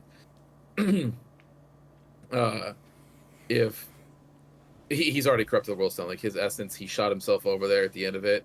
Our only hope now is for me to destroy the World Stone, and I don't know what that's going to do, but I know that if I don't do this, and he's allowed to corrupt it, Hell will basically have a one-way ticket to destroy the barriers, of the world between heaven and hell and sanctuary, and he'll just be able to do whatever he wants, and he'll control that flow. Mm-hmm. So it's better to just destroy it now and just, I don't know what's gonna happen, but like we gotta do something. And then we are met with what ends up being the final cinematic. Who at the very tail end, there's a shot that they use in the opening for, or not in the opening, but they use it in one of the cutscenes for Diablo 3, which is where you guys had seen the very tail end before. But in my opinion, I think that it is, and obviously it's just meant to be a flashback, but still, I think with how short these cutscenes are, I'm still of the opinion they probably could have just included the whole thing. There's kind of no reason not to, but they did not do that. But I think it's really, really well done here. Like, Tyrael is charging up, and he's like doing some sort of ancient prayer, and you see his wings start to pulse and grow, and they're waving back, and they're getting they're taking up the whole chamber of the World Stone chamber. Essentially, they're going back and forth, and they're waving, and they're flat, and then like his sword is basically taking in all of this energy, and then he just fucking hucks it right at the World Stone and shatters it, and that's where we're at. So at that point, you then get a nice little title card with the fact that you get a little thing next to your name that basically says you beat it on normal mode. Good job. And the game tells you kick it up to hard and go again, get back at it. So yeah, but that's you guys have finally experienced the story of Diablo 2. So yeah, where are you guys at? Let's and I think at this point we can just talk about not only your thoughts in the very end, but then overall. Let's round out with. Yeah, I would like to know too, like Preston, game on a whole, where you would rate it. I was gonna ask like how 1 we to feel. 10. Yeah. So I mean, we've been talking about the far as the ending, how we felt about that, but overall, I would say the main chunk, the main section of Diablo 2. I thought it was good. I wouldn't say like it was mind-blowing or great or anything like that. The upgrades in it are what is mind-blowing and fantastic as far as this old of a game, and then giving the upgrades feeling and looking more modern as we play through it, and you don't feel like you lost too much out of it. Especially the fact that you can play with a controller now, which Alex is the only There was plenty of times where I wish I really did that. Just trying to figure out what buttons were what. Like, it's just, sometimes it got a little more confusing. I agree. Keyboard. But yeah, no, I enjoyed it a lot. I would say, if I were to rate it, I would say before the DLC, I was feeling like an 8. And then the DLC definitely gave it that little extra bump up as far as a whole package. I would say definitely getting more towards an 8.5. Maybe not a 9, but definitely an 8.5. Yeah. Yeah, I would put it at an 8. I would say before that I was probably at a 7, and the DLC put it an 8. I think it rounded out the story. It added more. Yeah, it added, in my opinion, more to like what I liked, which was the last couple of acts, right? So I think it balanced out the game versus like the first two of like meh, but like 3 and 4 really liking, and 5 adding to it. I thought that was really good. I would put it, and I think when you look at this game as a standalone like remaster, it was so well done and looked so good, and it was an enjoyable experience even for a 20-year-old game, right? Or so. So I would put it at an 8 for sure, and I would say like if you haven't played it, it's definitely worth a play. The only thing that I will say where it shows its age, in my opinion, is in the lobby. there are still plenty of people that play that game, but A there's something disgusting about amount of people. yeah, but there's something about the fact that everybody looks the same at the high level gear, and you see like 10 at the bottom, that Yep. it still makes it feel very empty. The So meta's you been don't, cracked, yeah. yeah, you don't feel like there's a lot of a life to the game, even problem- though there is. Yeah, the problem is because this game is solved. Like It's 20 something years Mhm. old, yeah. It's it's Yes. 23 years old. Like there is for every build that you could imagine for each character, there is a definitive gear set that Yes. is and skill loadout and everything that is what you need. Like certain there is gems no need to go in there, certain buffs yes, need to put there to it. is Like there's Mhm. exactly yeah, all of it is so it's a solved game. So when you look down, especially because they show the whole point is that you want to be the way that lobby works is so at the bottom it shows every character. First it just says who's here. And then in that we'll say not only who's here, but now who is like highest rated or highest ranked via the season, whatever it is, right? So the reason you see that is because to be the highest rated, to be in the season, you're you need that stuff. Like you need that weapon, you need those runes, you need X, Y, and Z. So they're all going to look like that because they all were rushing to get those drops and doing those Yeah. things. It, like I said, it's not bad or anything. I was just like, I think that's the only place in that game that shows its age is when you're sitting in the lobby screen. It, even though there's some people playing, it does, you don't get that feeling, right? But I think it was good. I think it was really good. So for me, I the game still 100% holds up for me, and I think that my feelings are largely unchanged except for one particular thing that I'll get into here in a second, Okay. that I mentioned in an earlier episode. But I also do think it also cemented for me. I think this game is this is just my opinion. I think that it currently stands the test of time better, and it will continue to stand the test of time better than Diablo 3. oh for I sure. think having an open world to explore and hang out in, and again, like we were just going through, like I was Sherpaing you guys through it, right? But Mhm. like I Diablo 3 is a very linear experience. You are going to the exact point that they tell you. Yes. It pings it on a map that you have already, even if you have it on, if it's unexplored, a giant yellow circle flashes in the spot that you haven't been yet to tell you this is the general direction you need to head in if you're just looking to get the story part right. Where I think the less directive and more open approach that Diablo 2 takes, I think works better, especially for this type of game. So I think for like a dungeon crawler, especially, still, in my opinion, believe that it is like my favorite one of these. I think it is the best example of what the dungeon crawler genre, like how repeatable runs and doing those things. Like I think that it still holds up in that regard. My only caveat is that I think it is that stamina system is so dumb and so antiquated. Why you didn't take it out in the remake? Makes Why no you didn't take sense. it out, I don't know.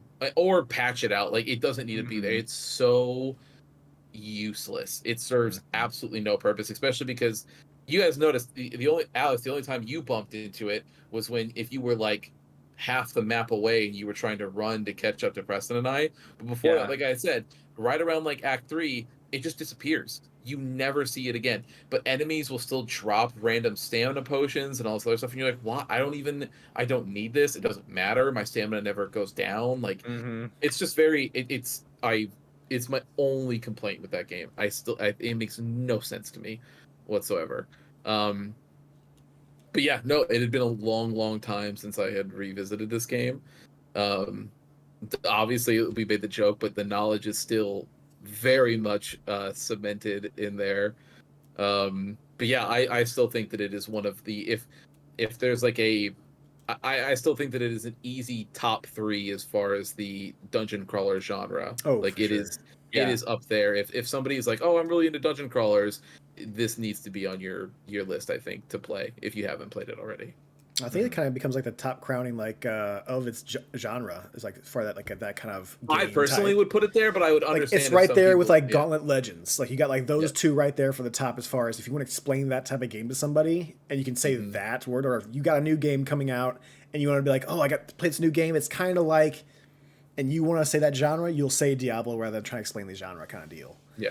I think So that's fair. it's I think Diablo 2 is probably the best version of it. I mean, Diablo 3 is the freshest one in everyone's mind, but Diablo 2 is probably the more solid package, I would say, out of all that. It is funny the place that Diablo 3 holds in my head, because I beat that game, right? I didn't put as many hours as you did, but like I interact with the Paragon system and all that stuff. Like I played a lot. It's funny what I have in my head versus what I've explored on the internet tonight, going back and looking at it, because you're right, like it is very World of Warcrafty and a very it's dim, but it's almost like a watercolory tinge to everything, right? Like there aren't fine lines. It's kind of like muted around the outsides. It doesn't hold up as much. Like I looked at a boss a second ago because when we first started to play this game, they're talking about Bale. I was like, I feel like that boss is in 3. This was like in Act 1 and 2, right? But that was Belial. So I was going through the bosses here, and I was looking at like Belial, and they showed him on his like pedestal because he was kind of separated. Which I also remember in Diablo 3, there were a lot of bosses that were like separated from you. Like in the sewer, there was one, but like you just couldn't even tell what he was, right? Where like these remastered like models and sprites, like they looked great, so good, yeah. So.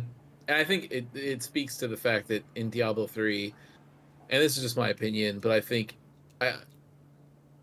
and this is not, I mean, this is we're doing a thing about Diablo 2, so I don't want to spend too much time on Diablo 3, but I think that what it ends up doing is Diablo 3 in comparison to 2, especially now, I think ends up becoming a period piece about where Blizzard was at the time, and it just had no clue about what it wanted its identity to be or how to do things like old Blizzard used to do or anything like that, and it was trying to sort of imitate some of those things.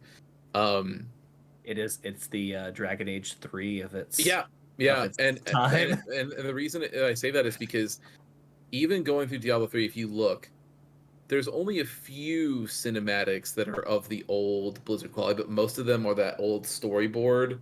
They are the writing, where they do the writing and they sort of draw you got like one what for, happens, and they do like a slideshow. They give you like one at least for each act, I think. Yeah, but as you're doing it, and then you think about it, and you go through, and as far as bosses or anything goes, and this is just my opinion, but outside of the Primeval, where story spoilers for Diablo 3, but when all 3 of them merge out of the Black Soul Stone and they, it's all 3 of them together.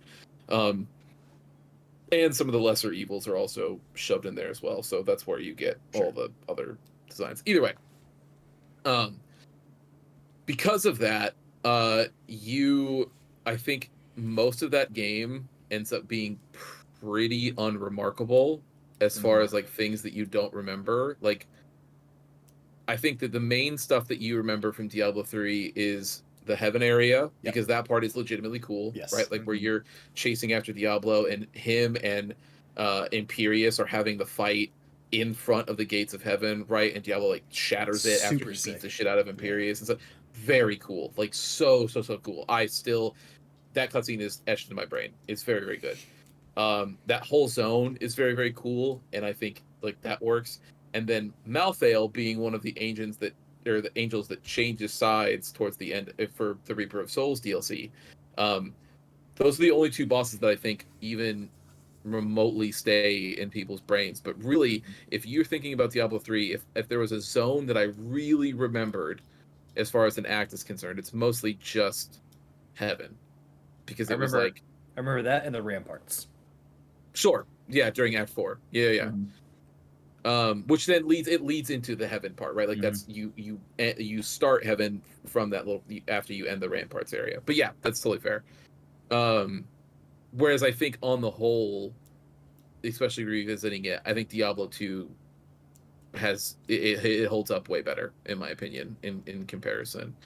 And I hope, especially now, based on what we've seen, I hope that Diablo 3 ends up being a best of both worlds situation, where I hope the story and the things and the Diablo areas 4. and the design. Yeah, sorry. Yes. I hope that it's a return to form and that it's a mix of both worlds, because I think there is a lot of quality of life improvements that happened in 3 that I think are totally and that's actually that reminds me, there is one other thing that I think is the other thing that I don't like about Diablo 2, or that I don't not that I don't like, there's something that holds up as well, is I don't like that you're both, you only can have 2 skills, and one of them is attack, and then the other one is your right mouse button essentially to scroll through whatever like spells you want to shoot out depending on whatever your class is, or skills you want to use, and you have to cycle through them, right? Like you can set all of them to different function buttons, but you have to cycle through them yourselves manually because it's only mapped to one button. Whereas in Diablo 3 and 4, you have a whole skill bar that you use, and then it's just one button to heal, whether that's your health or your magic, whatever it was, right? That was fixed with a controller. It sure was. Because it was, me bouncing between spells was not fun with my F buttons. No, with a controller, it was great. I'm sure. So, and that is something that's specific to the Resurrected version that I think, if you're good, absolutely use the controller if it because it's available on all platforms. My problem was that I have been so used to playing this game with the key that it would bust my brain. Like it wouldn't feel right. So, but that's a me thing. That's not like other people thing. But yeah, that is it. We have finished our first gaming book club. Diablo 2. Everybody has given their thoughts on it. I hope everybody enjoyed it, and I think we have the next one lined up, so we can at least announce it. You can, yes. So the next one is that we're going to play is The Death of Sonic the Hedgehog. Yeah. Free on Steam?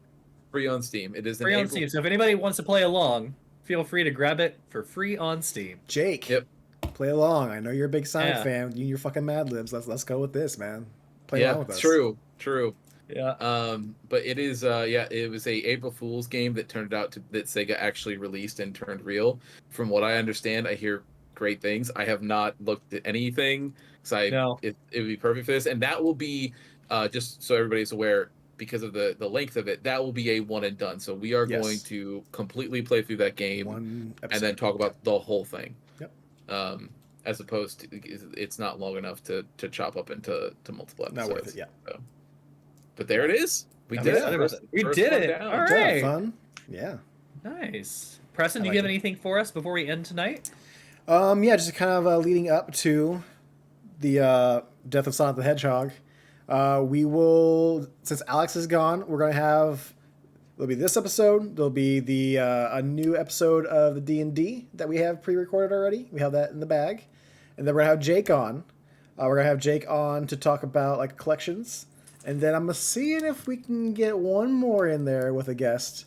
If we can't, me and Christian will just hang out. We'll do our own little episode. We'll probably talk about fighting games the whole fucking time. Or we'll just be sitting there talking about how cool it would be to see a Gundam in Japan before it leaves. What a great topic that could be for the show. Otherwise, I do have somebody I'm thinking about, and that they were at the Christian's wedding. They mentioned that they might want to be on the podcast, so I think we can get them in the bag. So we'll have them on. It'll be fun. What's that? Is it Colleen? No, not yet.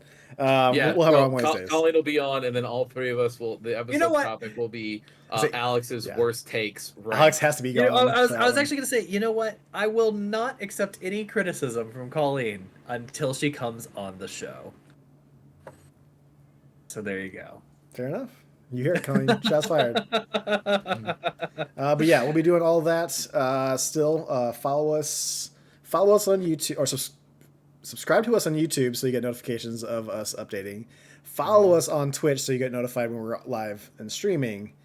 And then feel free to check out the socials. Yep, check out Instagram where we post sometimes. Yes, fair. Yeah, when Alex feels like it. That's it. I meant to watch this. I actually completely forgot that you were streaming a new game this Wednesday because we didn't go to trivia. We skipped trivia because we were doing house stuff. And when you brought it up today, I was like, man, I really wanted to watch that while we were literally just packing and doing laundry. Mm-hmm. So I'm really sad I missed that that Star Wars game because I'm really excited to check it out. You do have a week to watch it on video on demand on Twitch, and then I will be bringing Dark Forces over to the YouTubes. I'll be cutting it a little bit more, so you'll probably enjoy the YouTube version of this this one. I've told myself I might just watch a quick playthrough before I play through the next missions, just to make sure I know what I'm doing, where I'm going. So I won't spend a half an hour going up and down shitty looking elevators all day. So Yeah. Nice. But yeah, keep an eye out for that. And other than that, we are all good. That's all we got. Awesome, everybody. Well, thank you for hanging out with us on another episode of the Testing Room, where we just completed our first Gaming Book Club game, Diablo 2 Resurrected. We hope you enjoyed it. And with that, Preston, you know what to do. Go see a Gundam while you're in Japan. Hit it. This has been the Testing Room. Music by @DamienCrow on Instagram, logo and art by @RavePet. Interact with us on Instagram and Twitter @TestingRoomPod, or email us at testingroompod@gmail.com. Rate and review us on Apple Podcasts, Spotify, Anchor, and all of your favorite podcasting apps, and make sure to share us with your friends. Thanks, and see you next time.